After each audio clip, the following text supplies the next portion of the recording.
nous donner des clés ou des directions à prendre pour à la fois nous donner des idées de quoi faire, de vers quoi on tend, et donc quels sont par exemple des arguments pour aller convaincre les gens autour de nous.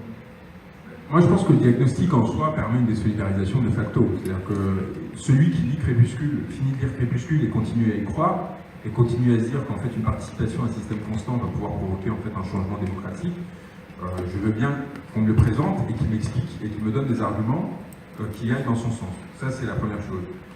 Sur ensuite la question de l'après et de ce qu'on propose après, ça c'est un travail qu'il faut qu'on fasse collectivement. Moi, j'ai fait un live Facebook avant le 1er mai où j'expliquais que moi, par exemple, mon objectif, c'est qu'on crée très rapidement un tribunal ad hoc qui permette de juger ces personnes-là.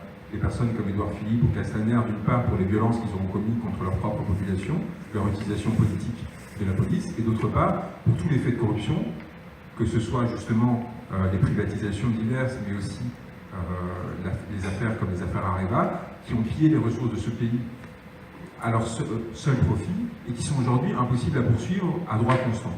Donc, et là-dessus, moi, je peux participer à l'élaboration d'un système de cet ordre-là.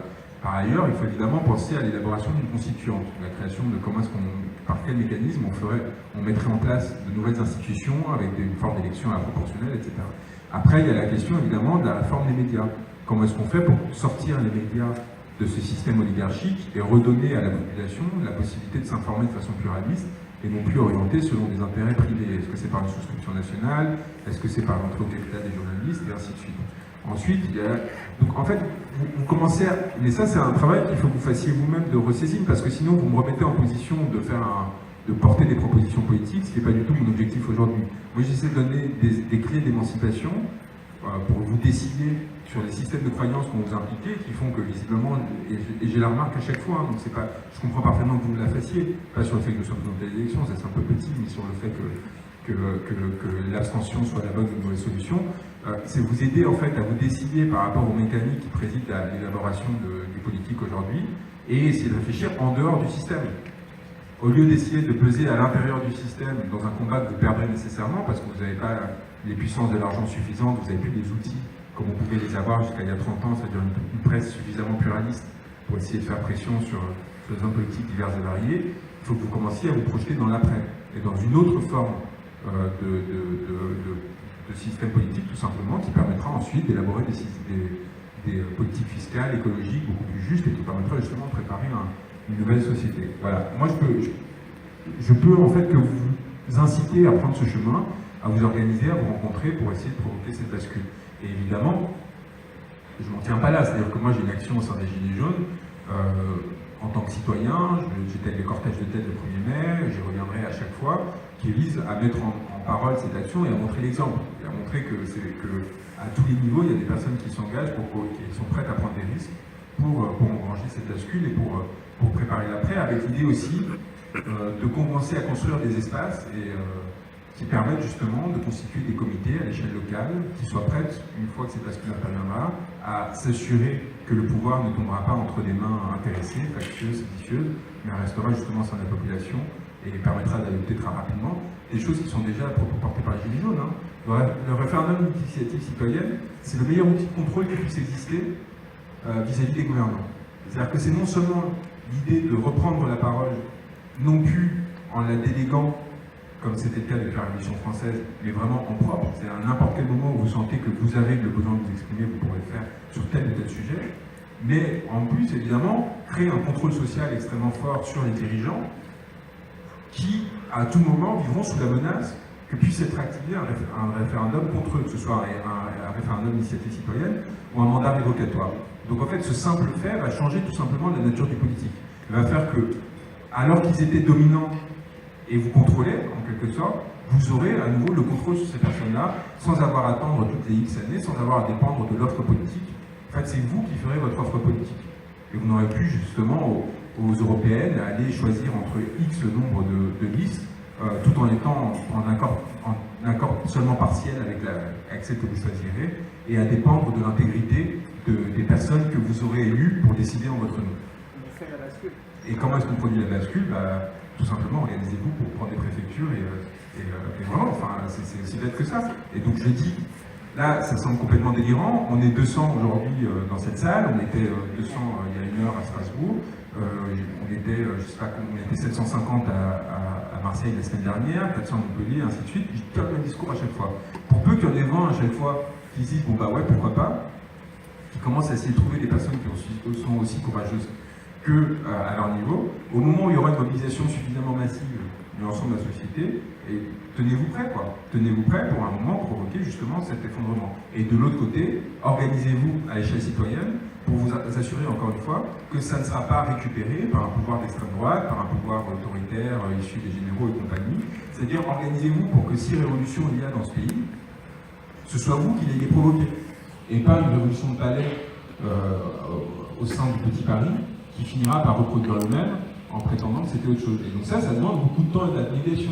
J'ai fixé le 1er mai un peu pour remobiliser les gens avant celui-ci, et c'est évidemment une question à minima de mois, voire d'années. Et si vous avez des énergies politiques à investir aujourd'hui, selon moi, c'est pas pour distribuer des tracts pour appeler à voter pour telle ou telle liste, c'est vraiment à cette échelle-là, et éventuellement sur la question des municipales pour 2020, qui est aussi de la récupération d'un pouvoir qui débloquera des moyens, qui pourra permettre éventuellement de provoquer ces révolutions aussi avec l'appui d'un certain nombre d'institutions.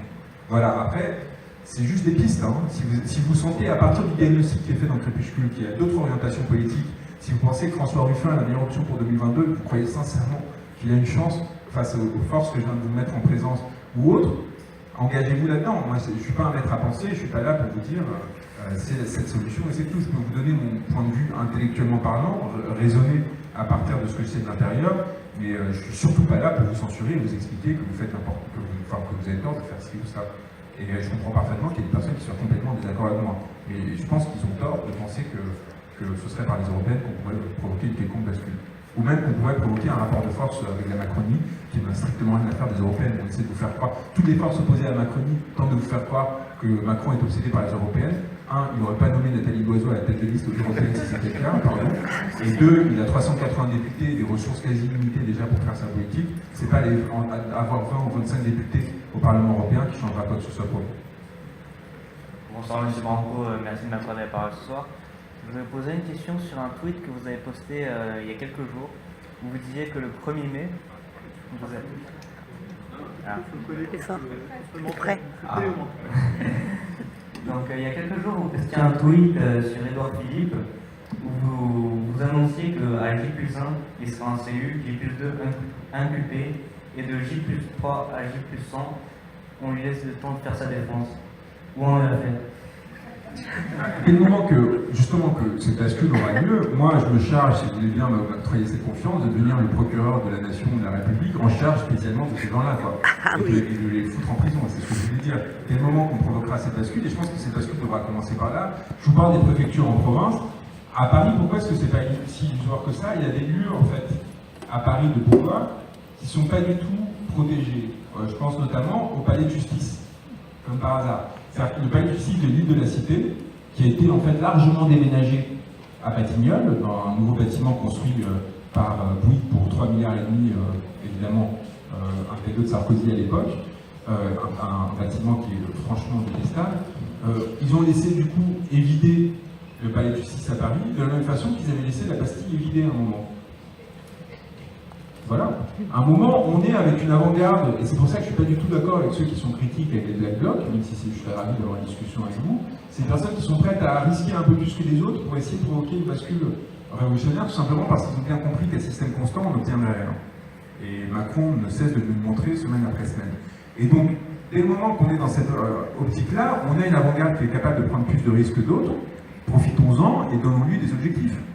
Tout simplement. Et appuyons-nous sur cette force vive qui pèse quand même 10 à 15 000 personnes pour provoquer un tremblement ces gens-là. Donc faisons l'exact inverse de ce qui a été fait le 1er mai, c'est-à-dire des parcours qui nous amènent, pour ceux qui sont connaisseurs de la géographie parisienne, de Montparnasse à Place d'Italie, c'est-à-dire comme par hasard, très loin de tous les lieux de pouvoir parisiens. Donc ce qui fait que le seul effet qu'avaient les Gilets jaunes, qui était leur capacité de manifester près de ces lieux de pouvoir et donc de faire trembler les décideurs, c'est complètement dissous. On se retrouve avec une masse énorme de personnes, mais complètement rendues complètement inertes par le dispositif syndical. Reprenons en fait des mobilisations qui s'approchent de ces gens-là, qui s'approche de ces hôtels particuliers, de ces lieux de pouvoir, et éventuellement, à un moment, prenons-le symboliquement ou réellement. Préparons à côté une alternative suffisamment crédible pour provoquer une bascule institutionnelle qui fera que les forces républicaines nous suivront. Et voilà, encore une fois, question de mois, question d'année, j'en sais rien. Mais aujourd'hui, à système constant, encore une fois, si on dit que ce que je propose est utopique, je suggère que ce qui est aujourd'hui existant, c'est une dystopie. Et que donc il vaut mieux essayer de pencher du côté de l'utopie que de continuer à vivre une dystopie qui va finir en fait par nous faire avoir peur de manifester, par peur de perdre un œil. Vous dites ça de vous-même il y a un an et vous vous dites mais c'est n'importe quoi. Et un an plus tard, c'est ce qui est devenu ce pays-là. Donc à un moment, il faut aussi savoir ce que l'on est prêt à risquer, y compris en termes de crédibilité de la parole publique, parce que évidemment quand je vous dis ça, je perds un quart de la salle à peu près qui se dit c'est un hypervenu complètement délirant, mais évidemment avec derrière potentiellement un changement de société majeur qui à mon avis provoquera une importante respiration dans ce pays.